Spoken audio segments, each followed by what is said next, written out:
When we think of all our freedoms that the radical left wants to take away, we usually think of our right to free speech, or our right to keep and bear arms, or our right to keep our own property, or our right to have a say in the course of our government.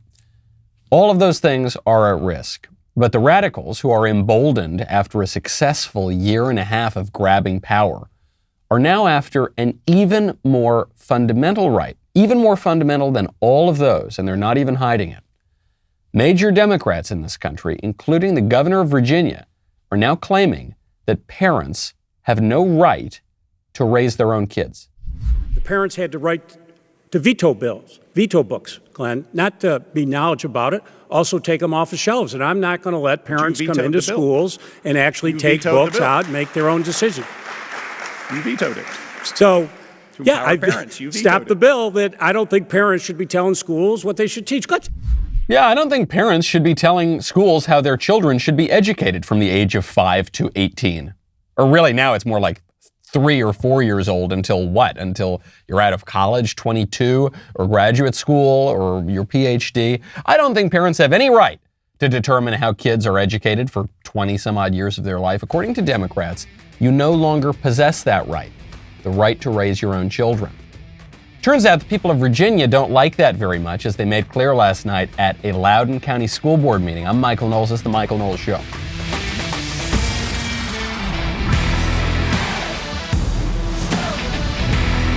Welcome back to the show. My favorite comment yesterday from JN, who says, "Whoa, the New York governor giving a literal sermon on the public health god, that is science, is one of the creepiest things I've ever seen a politician do." And that's a long history of creepiness and insanity.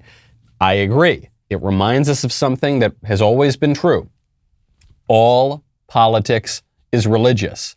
Sometimes it's more explicitly so, but it's always there. All human conflict ultimately is theological. And now you've got the new governor of New York, who got her job because Andy Cuomo got booted out, giving outright sermons, calling on people to be her apostles for the cult of progressivism and public health. It really makes you want to be able to do things for yourself, fix things for yourself, which is why I would strongly recommend Rock Auto. What kind of car do you have? What year is it? What's the model? Is it the EX or the FX?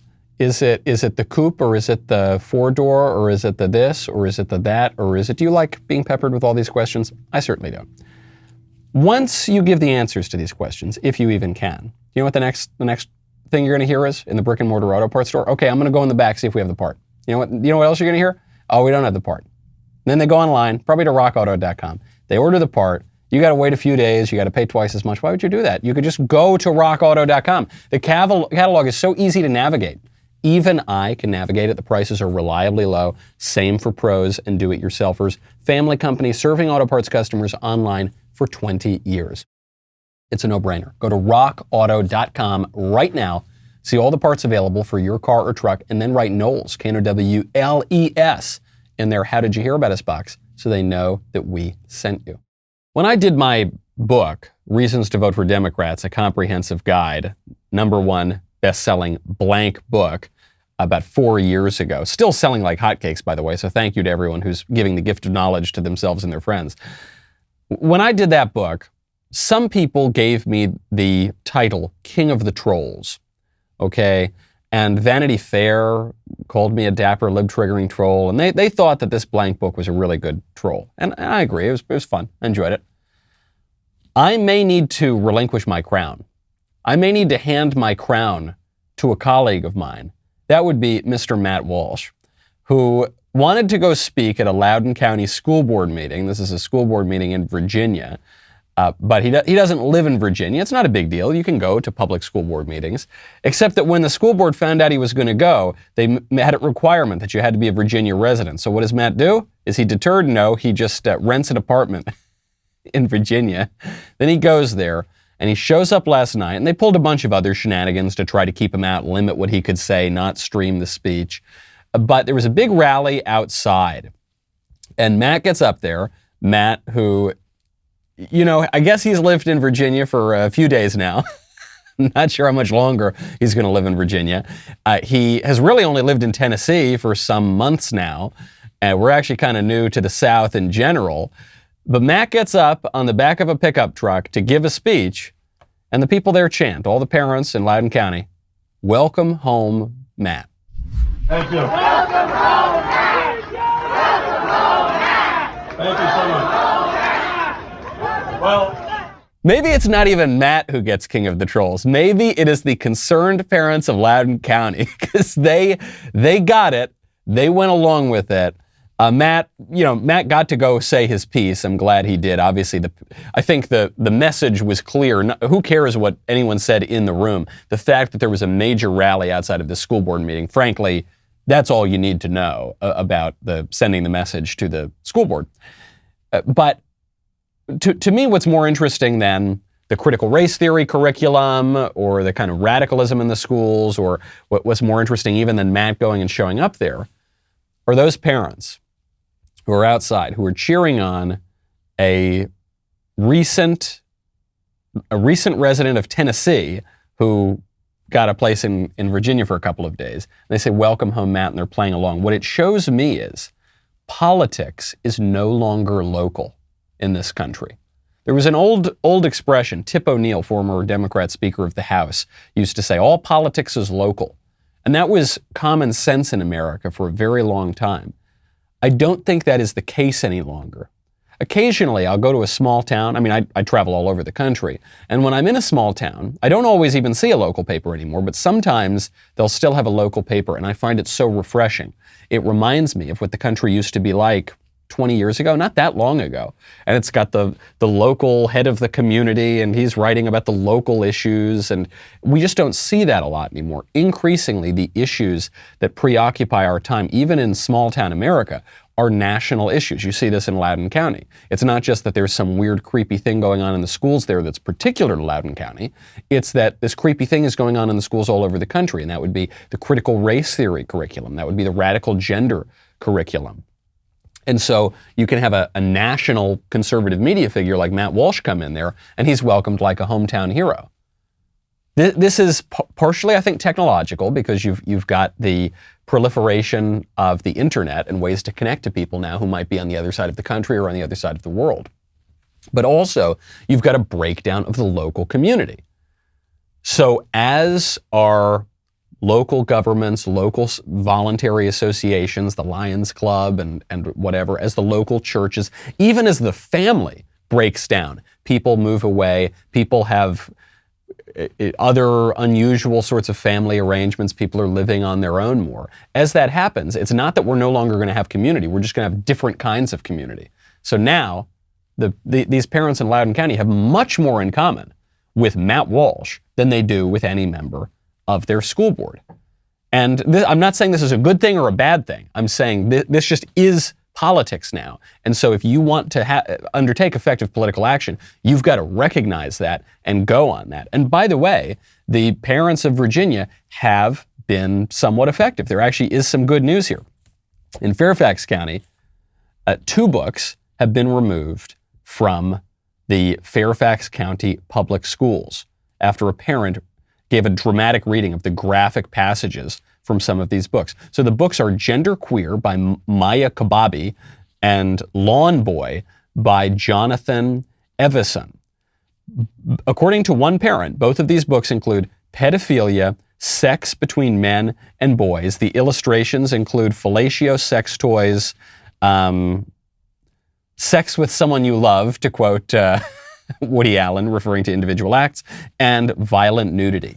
And so I took a look at some of the I'm not going to repeat the dialogue on this show. This is a family-friendly program. But this is sick, twisted, perverted stuff. And these books were available for young children, and they shouldn't be. This should not be part of any curriculum. This should not be part of any public education program. One, obscene material does not educate you in the right way. It's not essential or edifying for your education. And 2, any educational program is going to require limits. You can't just open up the curriculum forever. You sometimes hear that phrase from the libs when they talk about education. They say we need to open and expand the curriculum. You can't expand the curriculum. You can't. It's not possible. There's only so many weeks in the semester. There are only so many books you can read. When you waste your time reading some degenerate porn in schools, you're necessarily going to be spending less time reading Shakespeare or some other book that would actually be helpful for one's education. This is something else that we're going to need to come to terms with. I've mentioned on this show before that our notion of academic freedom, a lot of conservatives defend academic freedom now, completely mistaken. One, academic freedom, the idea that teachers ought to be able to teach whatever they want, has never existed anywhere, just about. There's nothing particularly conservative about it, and the modern conservative movement began with a book that was making fun of this concept of academic freedom. There are today many, even prominent conservative voices in academia who defend academic freedom. It's a farce. Far more important than academic freedom is academic edification. I don't know what I need a pithy slogan for it here. But what you need is education that is aimed at true freedom, right? Liberal education. And what that involves is not endlessly opening it up to all this filth, but limiting the sort of books you read to the very best, using your time wisely and productively so you don't confuse children and fill their heads with a bunch of lies and filth, but you fill their heads with lots of true things, the good, the true, and the beautiful, to help them tamp down their appetites, make sense of their freedom. This is going to be the way forward. This is when you see those parents out there in Loudoun County saying, limit the curriculum, get this crap out of the schools. When you see the parents in Fairfax County saying the same thing, they are on the right side of this. They are, ironically, I know we don't see it very well today, they are on the side of freedom. The limits are the key to the liberty. When we talk about how liberty requires limits, whether that's in speech or whether that's in education, I think one way to bring this home is to make it very personal. Bring it down to the level of your relationships. Bring it down to the level of your marriage. If you want to have a good marriage, an edifying marriage, a free marriage that helps you both act like free people, what do? Do you say you can sleep with whomever you want, you can do whatever you want, you have no responsibility to me whatsoever? Or do you say, no, you actually do have responsibilities to me. You can't do whatever you want whenever you want to do it. You can't go sleep with whomever you want. There are limits here. And within that limit is actually going to define the marriage. And the marriage is going to help you be a freer, better, more flourishing person. I think I've, put my finger on the scale here of which way I think. It's the latter. The limits, that is the definition of a marriage, is that kind of limit that then frees you up to flourish. I only think of this because Will Smith is back in the news. Will Smith famously has a bad marriage. He and his wife even joked about this. They said bad marriage for life, like bad boys for life. And it's a marriage where I guess it's open, whatever that means. And I guess they both cheat on each other. But what we've really seen in the press is that she cheated on him. And that he maybe was more interested in real marriage, but she was not. And so this is from an interview with GQ. Will Smith just came out and he said, Jada never believed in conventional marriage. Jada had family members that had an unconventional relationship, so she grew up in a way that was very different than how I grew up. There was significant, endless discussions about what is relational perfection, what is the perfect way to interact as a couple. And for the large part of our relationship, monogamy was what we chose, not thinking of monogamy as the only relational perfection. So he's saying we just need relational perfection. And we do not believe that marriage is relational perfection. That's the traditional idea, is that yes, in this man and woman relationship, the point of it is marriage. That is the stable state. He's saying, no, we got married, but we don't even know what marriage is. We don't even know what marriage should be. We were trying to figure out what the perfect kind of marriage is. And so for much of our marriage, we were actually married and we behaved like that. But then we decided there was something more perfect, namely violating our marriage oath. So he says, we have given each other trust and freedom with the belief that everybody has to find their own way, and marriage for us can't be a prison. I don't suggest our road for anybody. I don't suggest this road for anybody. But the experiences, that the freedoms that we've given one another and the unconditional support to me, is the highest definition of love. Okay, now he's lost me. Now he's saying what we've done by cheating on each other and by allowing my wife to make me a cuckold and allowing my wife to talk about this on television, how shameful that this woman would do that. That is the highest definition of love. Okay, well, so you think we should all do that then? No, I don't think you should all do that. I don't suggest this road for anybody. Hold on, so you're telling me this is the highest, most wonderful definition of love, and also you don't recommend it for anybody, including you don't recommend it. And we, of course, nobody wants his wife to go on television and say, yeah, I cuckolded my husband. Yeah, oh, yes, I did. And he better accept it. He better be happy. You better smile. And then you see poor Will Smith, he's on camera. He looks like he's, about to go jump off a pier. As is understandable. I get it. But he says this is the highest. So it makes people miserable. You don't recommend it for anybody, but it's the highest definition of love. Something's gone wrong here. And it comes from this misconception of freedom. We've given each other trust and freedom. No, you haven't. You can't trust each other. You lied and cheated on each other. And you don't have freedom. You don't have the freedom that a marriage gives you. The freedom not to worry about where your wife is when 10 o'clock rolls around. The freedom not to worry about who's going to be there for you, who loves you pretty baby, who's going to help you through the night. The freedom to be totally at ease with another person who is now actually part of you, one flesh. You've lost that freedom. You've surrendered that freedom. You can't have all of those things at once. I really have great pity for these people, Will Smith, especially Will Smith, but also Jada, who I guess was pushing it, his wife, because I think it's an honest mistake you can make in our modern culture, which is so obsessed with the idea of emancipation and liberation and breaking all constraints, whether it's from society, whether it's from the political institutions, whether it's from biology itself. We can't be constrained by anything, even reality, even nature. And we think that this will make us happy. It won't. And we think this will make us free. It won't. Paradoxically, it seems to many, it actually enslaves us. It makes us less free when we break all of those constraints. Freedom requires limits.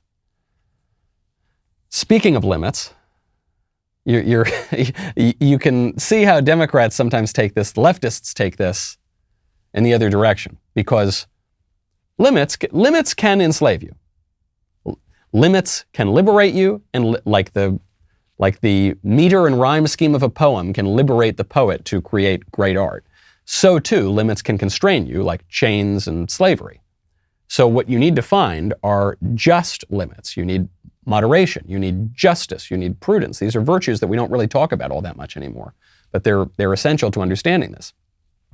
Democrats right now are taking it in the other direction. They're taking limits to the point of enslaving people to the whims of politicians. Joe Biden just received a booster shot for his coronavirus vaccine because the vaccine is so effective that only months after you receive the full vaccination cycle, you need more of the vaccine. That's how effective it is. 100% effective for a few weeks, and then you need to get more of it. So Joe Biden is getting his booster shot, reveals that he has fairly surprisingly hairy arms, neither here nor there, but it was kind of weird to see. Joe Biden is taking press questions. This is one of the rare occasions when he was taking questions from the press. He couldn't get up because a doctor had a needle in his arm, so it really forced him to sit down there. And the press asked, okay, Joe, we've been doing this a long time now. How much longer until we can go back to normal?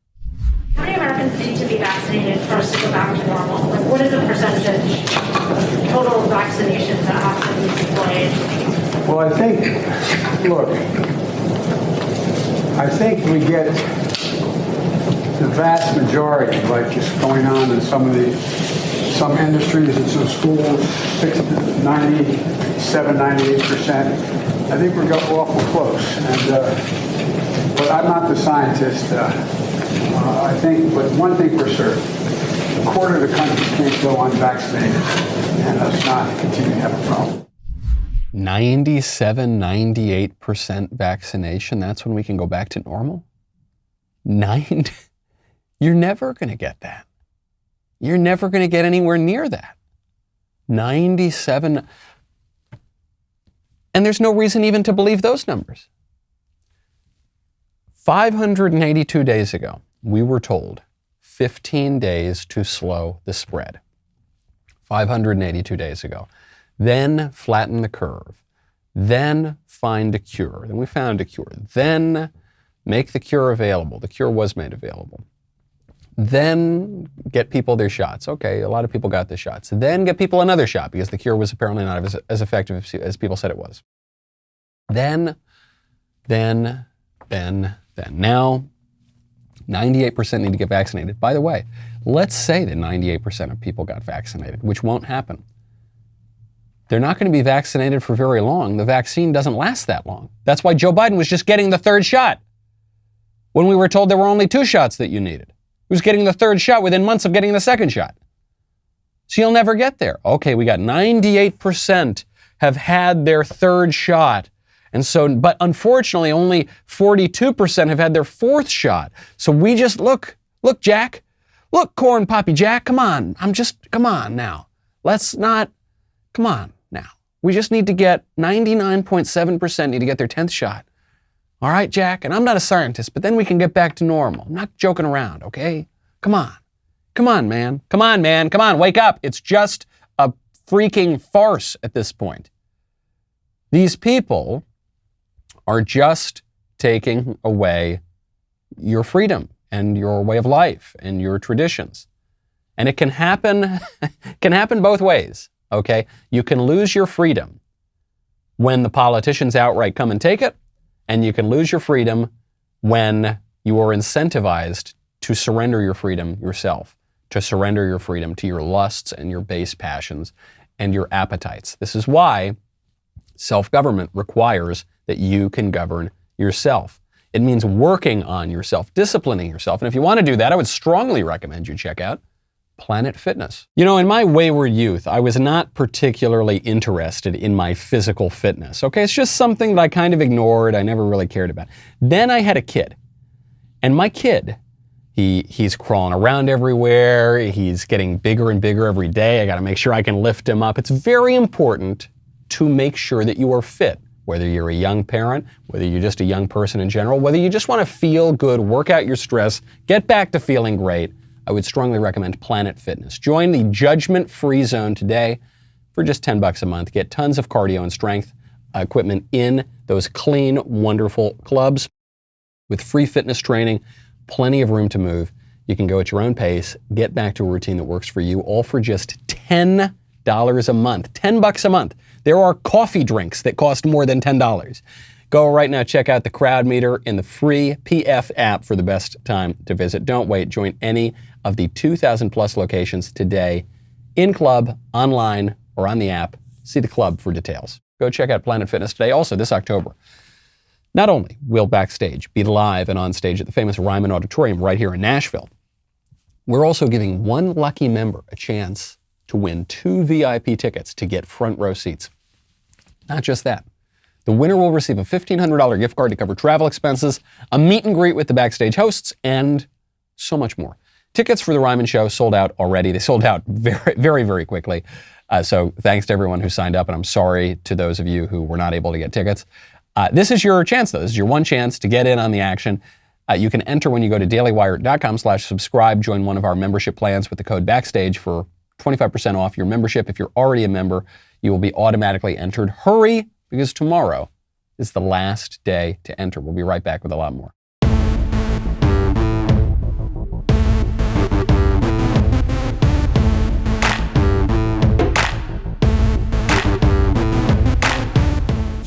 Jen Psaki was just asked about this play to raise taxes on corporations and how if the corporations get the taxes raised on them, they very well will pass those increased costs on to the consumer through higher prices. So Jen Psaki was asked about this very basic economic concept. She laughed it off. She said it was absurd. Obviously, the president's commitment remains not raising taxes for anyone making less than $400,000 a year. There are some, and I'm not sure if this is the case in this report, who argue that in the past, companies have passed on these costs to consumers. I'm not sure if that's the argument being made in this report. We feel that that's unfair and absurd, and the American people would not stand for that. But I will take a closer look at this report and get you a more substantive response. It's unfair and absurd to think that when you make companies pay more money, the companies make the customer pay more money. How is that's just common sense. That's inevitable, actually, to some degree. How do you think businesses work? I guess the Biden administration doesn't know a whole lot about this. So businesses, right, they spend money on two kinds of things: capital and labor. They spend money on stuff, and they spend money on employees. And then the mixture of the capital and the employees make products, and then the consumers, the customers, go out and buy those products. And the products have a price, and the price pays for the capital and the labor and a profit margin to the shareholders, and taxes. So now if you increase the cost of the taxes, what's going to happen? Well, I guess the shareholders can receive a lower profit. Is that going to happen? Do you think the shareholders are going to stand for that? I'm not so sure about that. Maybe a little bit, but it's, I'm not so sure. It's going to be, do you think that, are we going to cut the wages of the labor? I guess you could. You might run into some problems there, and then also you're going to have trouble attracting labor.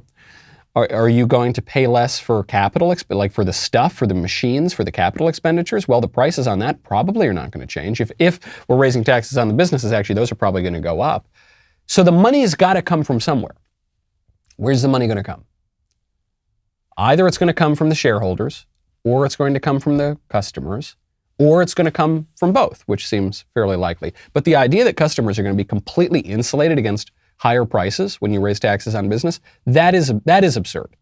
That is unfair and absurd, to use a phrase from Jen Psaki.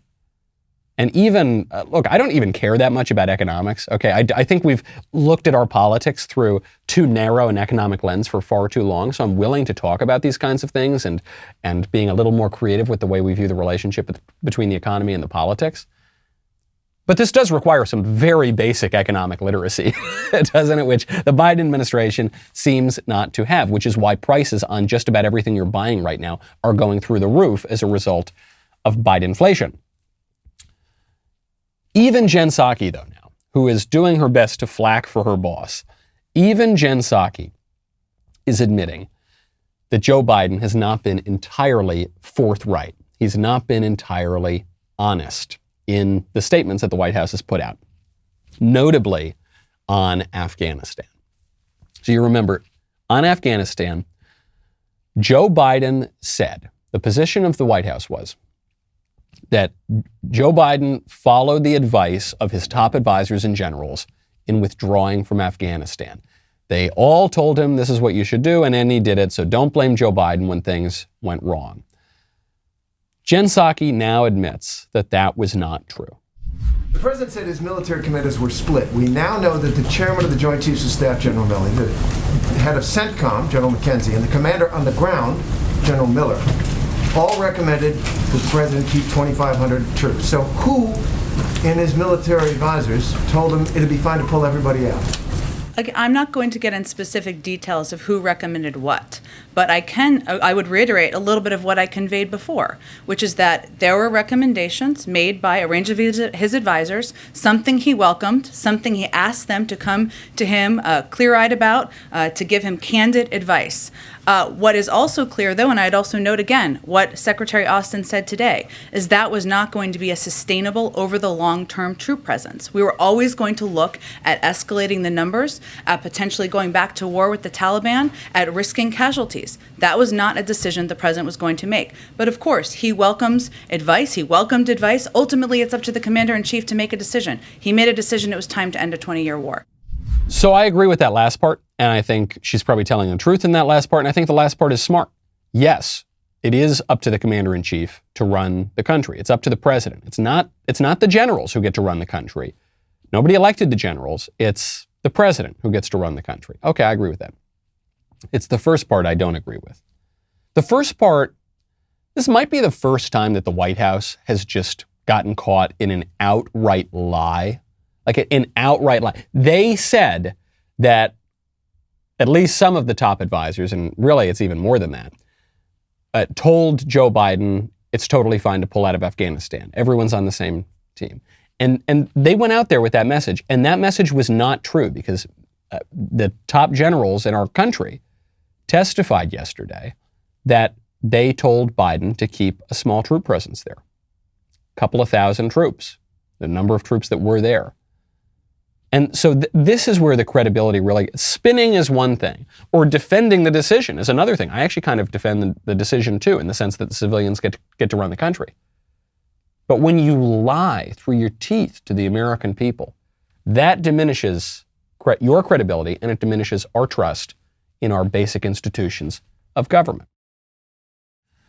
Joe Biden, when he pulled out of Afghanistan and the country collapsed within days, and then American servicemen were killed and hundreds of Afghans were killed, and it was just a disastrous exit. Joe Biden was asked by George Stephanopoulos, who was a Clinton operative, okay? This is a Democrat operative. He was the comms director in Clinton's White House. He said, hey, Mr. President, what went wrong? Did you really follow the advice of your advisors? What happened? And Joe Biden said, I was on board with the advisors. Your top military advisors weren't against withdrawing on this timeline. They wanted you to keep about 2,500 troops. No, they didn't. It was split. That wasn't true. That wasn't true. They didn't tell you that they wanted troops to stay? No, not in terms of whether we were going to get out in a time frame, all troops. They didn't argue against that. So no one told, your military advisors did not tell you, no, we should just keep 2,500 troops. It's been a stable situation for the last several years. We can do that. We can continue to do that. No one said that to me that I can recall. Now notice, so what Joe Biden just said there is very different from what Jen Psaki said happened right now, but it's not different than what she previously said happened. But notice Joe Biden contradicted himself within that statement. George Stephanopoulos said your top advisors all said to stay and to keep a small number of troops in Afghanistan. Biden said, no, they didn't. They were split. And then Stephanopoulos asked for clarification, and then Biden rambled incoherently for a little bit, and it didn't make any sense. And then Stephanopoulos asked for clarification again and said, hold on, you're telling me no one told you to keep the troops there in Afghanistan? And he said, no, they didn't. No one did. Hold up, wait, there's three options. Either they all said keep the troops there, or they were split, or they all said pull the troops out. And Joe Biden held two of those positions during that one answer, and it turns out that neither of those were true. It was actually the third one that actually happened. That is a president who is either so senile that really you do need to invoke the 25th Amendment, or he is a liar. And I actually, in fairness to Joe Biden, I think he's just a liar. I think he lies with ease. I think he had to drop out of the 1988 presidential contest because his lies were so preposterous and so egregious that he couldn't continue his campaign. And I just think he has basically no relationship with honesty or the truth whatsoever. But the generals smacked him down yesterday. Credit where credit's due. Mark Milley, our woke chairman of the Joint Chiefs of Staff, he showed it. Thankfully, he took the pink hat off, before he walked in. He didn't paint his nails or anything before he walked in to testify. Mark Milley came in and testified to say, no, we wanted to keep a base level of troops there.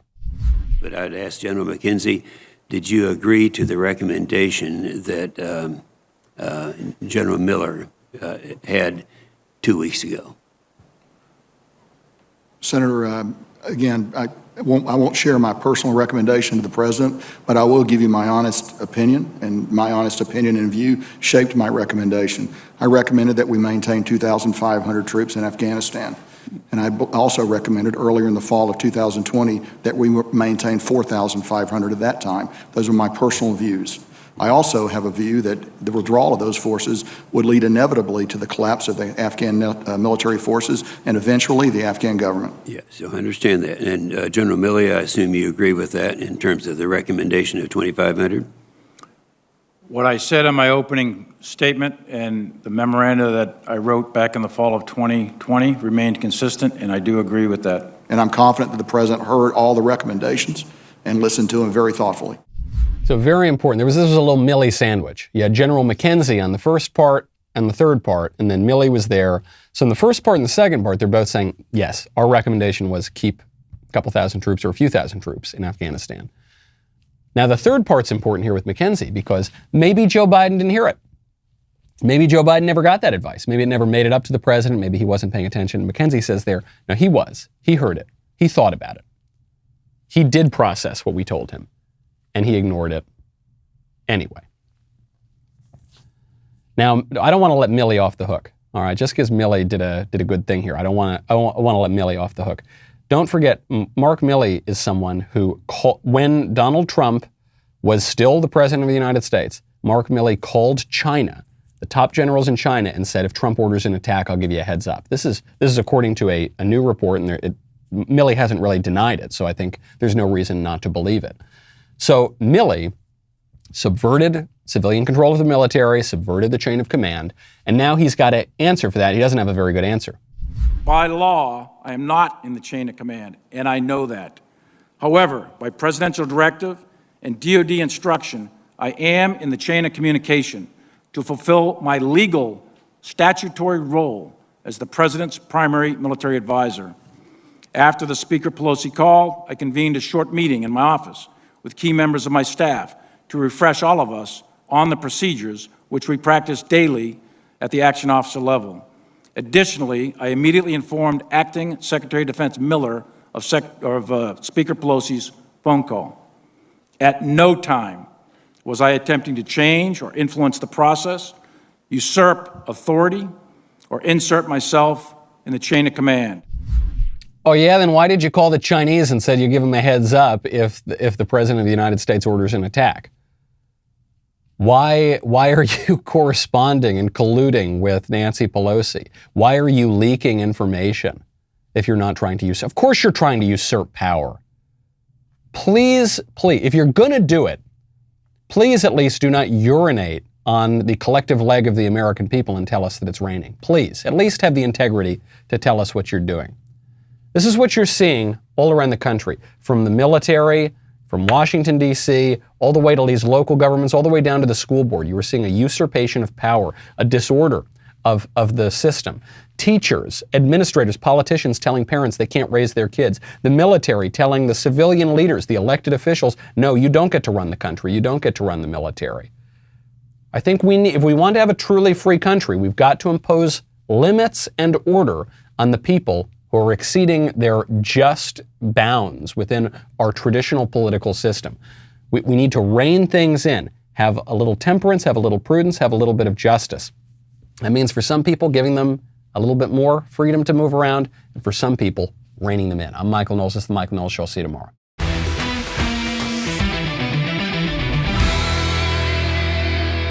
The Michael Knowles Show is produced by Ben Davies. Executive producer, Jeremy Boring. Our technical director is Austin Stevens. Supervising producer, Mathis Glover. Production manager, Pavel Vidovsky. Editor and associate producer, Danny D'Amico.